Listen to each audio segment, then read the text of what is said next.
Hi guys, welcome back to my channel. Today I'm doing a wrap up of all the classics that I read in 2019. One of my goals for the year, I will put my intentions video up here so you can see from the start of the year.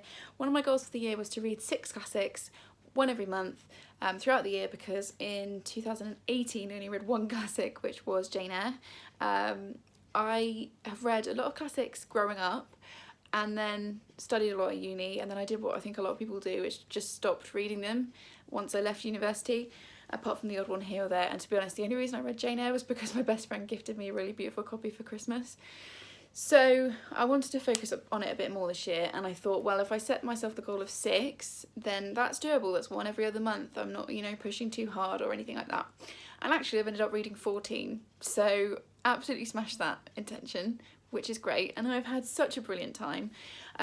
2 other intentions that I had for the year was to read 1 non-fiction a month. Again, I've read the goal was to read 6 non-fiction, but I've read at least 1 a month, sometimes 2 in a month, and also to reread 12 books that I set myself at the start of the year. I have met both of those intentions, but I'm not going to do individual wrap-up videos for them because I feel like there'd be too many wrap-ups in a month, and that can get kind of dull. And also I do monthly wrap-ups, so you can go and watch those videos. I'll put a playlist in the description. You can go and see what I thought of those and how that's gone along, but I've been really pleased with my reading this year, and I wanted to talk about these classics in their own video because I've read a range of things, and hopefully you might find some recommendations basically from what I read and what I thought. So let's get into it, because I've got 14 books to talk about, which is quite a lot. So in January I started off my classics reading with Rebecca by Daphne du Maurier. Now, first of all, this is such a gorgeous edition. I also have The Woman in Black in this edition. Can you see it? No. Actually you can see it if I move. There we go, Woman in Black. They're just there. It's the same, what are these?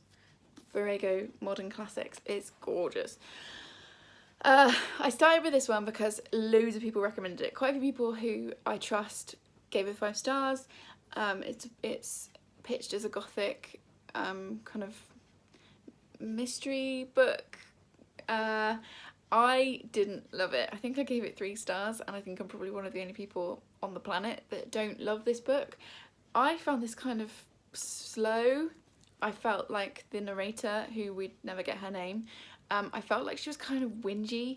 It's basically about her. A young girl meets a widower, falls in love with him very fast, and then marries him, moves into his house, and then realises that his previous wife, Rebecca, who died a few years ago, is very much present in the house. Now, I'm definitely going to reread this at some point because I feel like I missed the point. I didn't find it creepy. I just found it kind of slow and laggy. I didn't like the main character. And yeah, I was really disappointed. There is a Netflix show coming with Emma Thompson in, which I am definitely down for, because I feel like maybe that'll be a better medium for me with this story. But yeah, it wasn't a great start to my classics year, but I've read it. I will reread it because maybe I have missed the point. But yeah, it didn't live up to what I was hoping for. Then in February, I read a book. I read 2 classics in February, the first of which I knew was going to be really challenging because of the subject matter. But it's a classic, so I was kind of hoping that there would be some merit to it. That is Lolita by Nabokov, and I really hated this. So I read this one, which I didn't love. Then I read this one, which I hated, and it was like, man, this might actually be quite a difficult challenge. This is the story of an adult man who falls in love with a young girl. Yeah, I knew it was going to be hard because it's about paedophilia. But what I wasn't expecting was how much I would hate the way it's written. It's so slow. And again, we're in the perspective of the man, Humbert, and I just couldn't find any redeeming thing about him. The pace dragged. I just wanted to get through it as quickly as possible. I think I gave it 2 stars, and it definitely wasn't for me, to the point where, even though I quite like this cover, because there's some really awful editions of Lolita, and this was the least offensive one I could find, I'm not going to be keeping this. You'll be seeing this probably soon in an unhaul, because I'm definitely not going to reread it at any point, and yeah, it was not for me. Thankfully, things then took a better turn later in February, because I read The Turn of the Screw by Henry James, and first of all, like, once you know the story, that's a really creepy cover. So this is about a nanny who goes to a mansion to look after 2 children. It's set in the 1800s, I think, and basically creepy stuff starts happening. Well, actually, I'm not sure if Ruth Ware has said, but given just the title, Turn of the Screw, she wrote Turn of the Key this year, and there are definitely parallels between the two, and I would really recommend reading one and then the other, which I might do next year if I decide to reread them. This I loved. This was the kind of like gothic horror I was looking for. It's really creepy. It's really short. I think I read it in one sitting. It's 125 pages long. There are things in here that happen, and I was glad I was reading it in the daylight. And yeah, I gave it 5 stars. I loved it. It was the first classic that I read, and I was like, okay, maybe this will be alright. Really, really, really enjoyed this one. Then next in March, I read The Picture of Dorian Gray, and actually it was great to read this after this because I feel like they go together really well. This is by Oscar Wilde. It's his only published novel, I think. Everything else that he had published were plays. And I loved this. This is about a man called Dorian Gray, who has a portrait painted of himself, and then basically every time he does something bad, it shows up in the painting, and he also stops aging. So it's a morality tale. I saw Eva from Fred Weasley Dies Laughing talking about this recently, and she was like, it's a super gay book. And yeah, it is a super gay book, written in a time when actually being gay was illegal. So I found that really fascinating. I gave this 5 stars. I couldn't find anything I didn't like about it. It's funny, it's sarcastic, it's got that morality aspect to it. It's very creepy. There are certain bits in this, again, I was a bit like, ooh, and I read it in March when it's like dark at 3 o'clock. So yeah, I would definitely recommend it. And also I really love these editions. These are the Penguin English Library editions, and they do look fab on my shelf. And yeah, I would definitely come back to this at some point, and I would really recommend it. Then in March, later in March, I read a book that's a really popular classic. It's one of my friend's favourite books. Amy from Nonfiction Feminist, please don't shout at me. But I read Dracula by Bram Stoker, and I really struggled with it. I do have this physical copy, which again is one of the Penguin English Library editions, which is lovely. But I started reading it physically, and then I had to swap to the audiobook because I think otherwise I would have DNF'd. I just found it really slow. The audiobook was great. I listened to that on Scribed, and that definitely helped. This is not really the story of Dracula. It's the story of the people that are hunting Dracula, and I think maybe that's where I got tripped up. I'd never read it before. I'd obviously just heard loads about it in like general culture, but yeah, this wasn't really for me. I gave it 3 stars in the end. I'm not sure if I would reread it. It's quite big for a classic. I think it's 450 pages, this edition, and I didn't love it. So there we go. Sorry, Amy. I know it's one of your favourites. She also made a really good video on it, which I will link here, because she explained it loads better than I just have, and she explained also why she loves it. So go and watch that, because that's definitely worth a watch. Right, then in April I read A Study in Scarlet by not by Sherlock Holmes, what is wrong with me today? Sorry, by Arthur Conan Doyle. This is the first Sherlock Holmes book. Again, I read part of this physically, and then I swapped it over to the audiobook on Scribed, and again it's one of the Penguin English Library editions. Lovely. Yeah, this is the first Sherlock Holmes story. Can't really tell anything about it because it's super duper short. It's 140 pages. I think the audiobook was like 3 hours. I quite enjoyed it. I'm not sure that I'm going to go and read any of the other Sherlock Holmes in particular, or if there are any that you think I would like and you want to recommend, like leave me a comment. It was okay. I think I gave it 3 or 4 stars. I don't really have a lot to say about it. It's what I was expecting, and yeah, it was fine. Then I swapped over to children's classics. So the first part of the year I was reading adult classics. I read, as you can see, quite a bit of like gothic kind of horror type things, and then got to May, which is summertime, and I was like, okay, I think I'm going to swap over and read some children's classics. So I started off with Peter Pan by JM Barrie. Also, I've got 6 of the in either this edition or the V&A editions, and they are gorgeous. They are absolutely glorious editions, like the end pages as well. I do love them. They look fab on my shelf. I can't lie. I'm into the aesthetic. However, I was not into Peter Pan. I have already talked about this in my wrap-up, and also Olivia from Olivia's Catastrophe did a really great video on the problems with Peter Pan, which I will put up here, which you should go and watch because it was a lot more eloquent and well thought out than any video I've ever put up. So go and watch that. But I did have big problems with this. There is, for me, Peter Pan is just an awful character. The way he behaves is terrible. He gaslights Wendy all the way through. There are also racial issues in this, which you should watch Olivia talk about because she does it far better than I can. And yeah, I was really disappointed. I've never read Peter Pan. I was hoping for like a nostalgic, cozy childhood read, and actually I spent most of it going, this is not okay. So yeah, I gave it 2 stars in the end, I think, and I didn't love it. Anyway, moving on. In June, I read one of my favourite books of the year, which is Little Women by Louisa May Alcott. Just quickly check the name of the author. This is one of the V&A editions, and it's just glorious. And look at the back and the spine.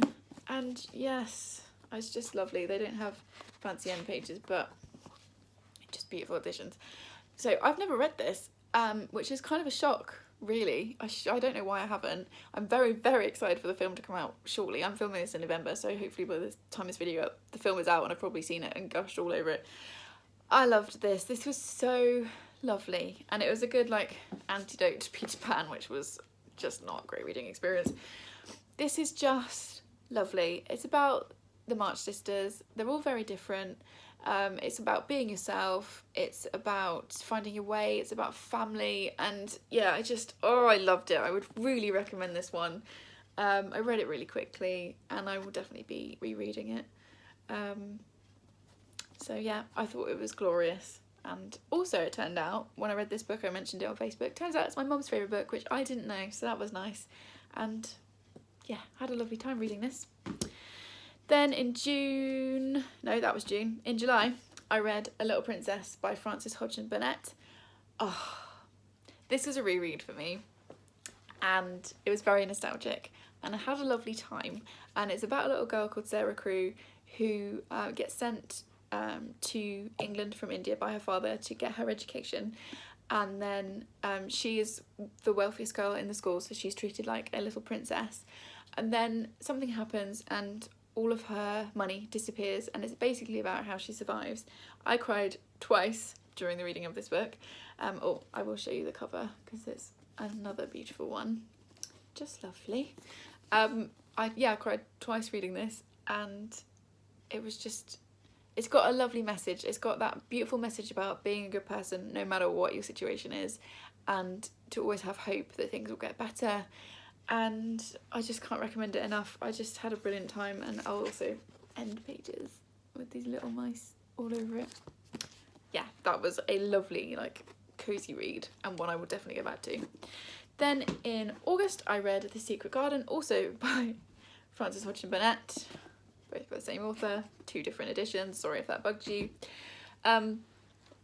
This other glorious edition, very nice, and the spine. Yeah, this I didn't enjoy quite as much as A Little Princess. I think I gave this 4 stars. This I gave 5. I think I gave this 4 stars. This is about a little girl who, again, travels from India to England because her parents die, and she has to go and stay with her uncle who lives in this huge rambling house, and he doesn't want to spend any time with her. She's the only kid there, and she discovers The Secret Garden, and this was lovely. The start of it is really traumatizing. It's one of those things I was reading, I was like, how is this a kid's book? Because the start is really quite awful, what happens to her.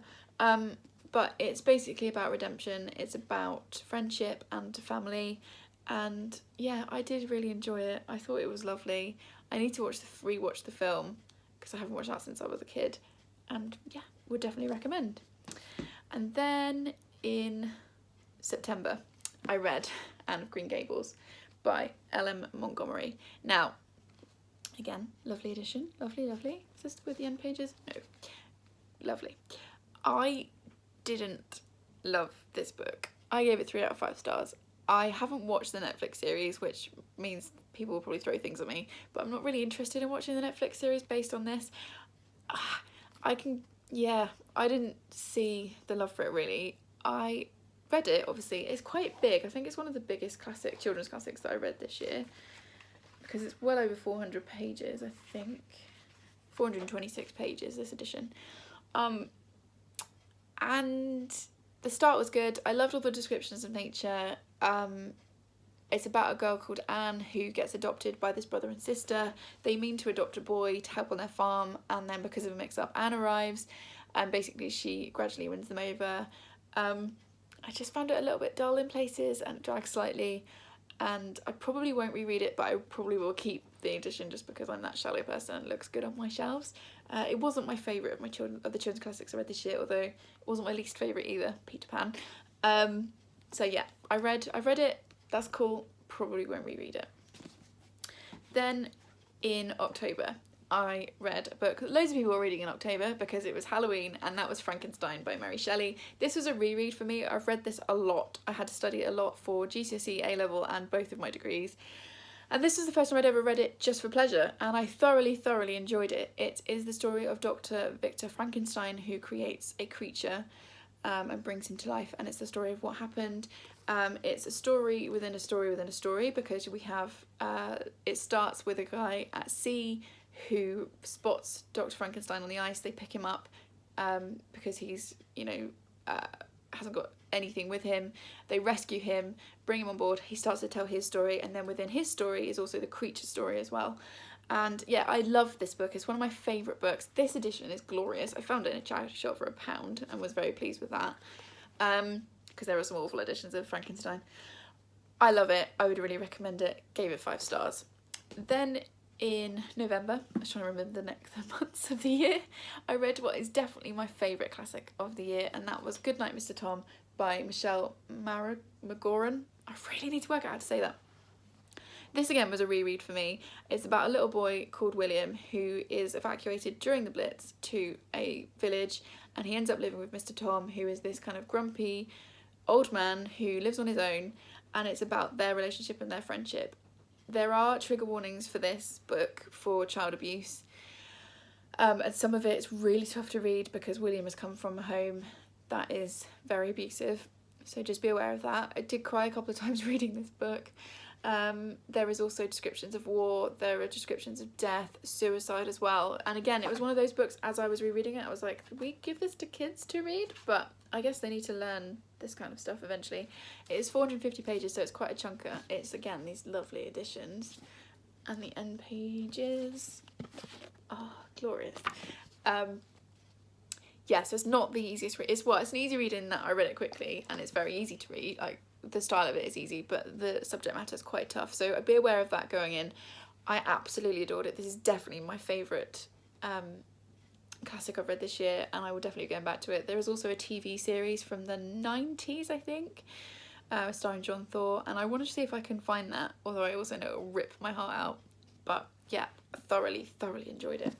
Now, I'm filming this in November, at the end of November, so I haven't read a classic in December yet, but my classic for December that I've picked is A Christmas Carol by Charles Dickens. I've actually never read this, I don't think, which is shocking, and I'm really excited to get to it. I plan to read it on Christmas Eve, because that's when the book is set. And again, look at this beautiful edition, and just, oh, I love these editions. Yeah, so I'm going to read it on Christmas Eve with probably a hot chocolate, or more likely mulled wine. And yeah, you'll be able to see it in the December wrap-up, what my thoughts were, but it's very short. It won't take very long at all. How long are you? Yeah, 125 pages, so, it's just a little one, but I'm very excited to read it. So, those are all the classics that I managed to get through in 2019. I'm really pleased. There will be a 2020 intentions video coming shortly, but I definitely want to continue reading classics next year, so based on what I've read and enjoyed, please recommend me some stuff in the comments. What's your favourite classic? Why is it your favourite? Particularly children's classics. I really enjoyed reading those again. And yeah, had a great time. So hopefully you got some recommendations from this video, and I will see you in the next one. Thanks guys. Bye.